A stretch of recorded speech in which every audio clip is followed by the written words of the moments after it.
Hey everybody, welcome to Titans Video Mailbag. Joe Rex showed Eric Bacharach in the wake of the Titans comeback, 26-22 win over the New York Jets. Get them back to even, 6-6.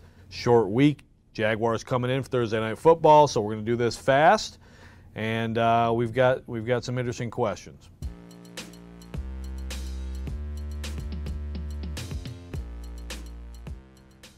Okay. This question has to do with something Mike Vrabel said after the game, which is, and he said this before, but Mariota's not a big rah-rah verbal guy to Right. paraphrase, which is very true. Anyone who's been around Mariota, he's not Tom Brady, for example, who's barking and screaming, and that's sort of like the stereotypical quarterback leader. I personally think if you have credibility in your own locker room, and you have credibility in how you work, and you have credibility in how you play, and in the intensity on the field. I mean, I'll give you one example. Even on the pick six, Mariota got in an extra shove and knocked both guys down the end zone. Then, of course, in that run, which may have been ill-advised, but he was seeking out guys to, hit with his helmet as he was running that ball.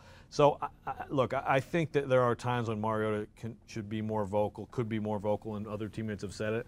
But I don't think that's a problem. Yeah, I agree. I think in general the answer to that question is no, just because that's not who he is, and to ask him to be something that he's not, could lead to other problems. So, I think he's got a good handle on sort of leading that team, just with who he is and how he does it. Not everybody, like you just said, is that rah-rah guy, and the locker room respects him for what he is. So I think that's fine. Now he does have to, use his footwork and not throw off his back foot and not get happy feet and throw the ball better. Those are things that could prevent you from having to have all these game-winning drives.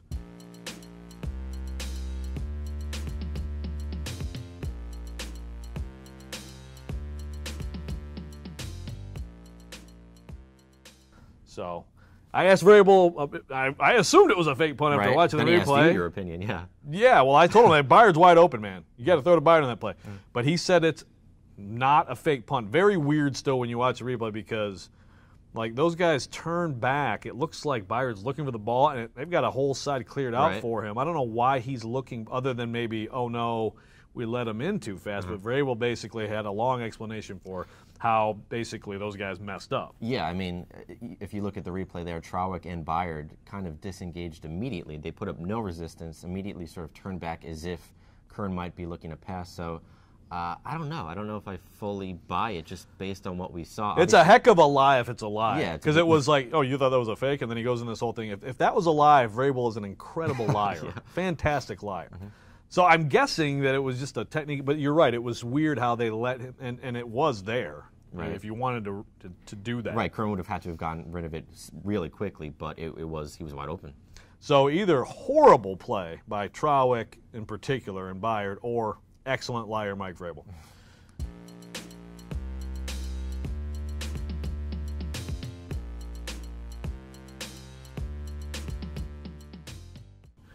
How do you view 6-6 for to play with the picture the way it is? Still with a pulse, but I still think that's about the best you can say. I mean, I think they're in 10th place now. There's still so much sort of traffic in front of them. So many teams to leapfrog that. They still have to win out, and a lot of things also still have to go their way. Now, we saw, this past week, just with sort of how funky the NFL is, the Colts get shut out by the Jaguars. There's a lot of weird stuff that could happen. So can't rule them out yet, but I still think, if they're not on life support, they're close. Yeah. I mean, look, if they win out, I think they're going to get in.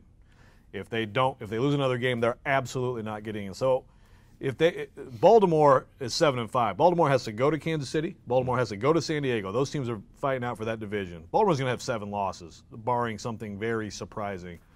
Miami 6-6. They've got New England and the Vikings still on the road. So if they win out, yes, I believe they will get in. Now I don't have a lot of confidence they'll win out. But as far as the teams ahead of them, I mean, that'll work itself out if they keep going here. And again, they lose one more game, it's over. And that is the mailbag. Got a short week, Jaguars Thursday, and we will be back next week to talk about that and the trip to New York.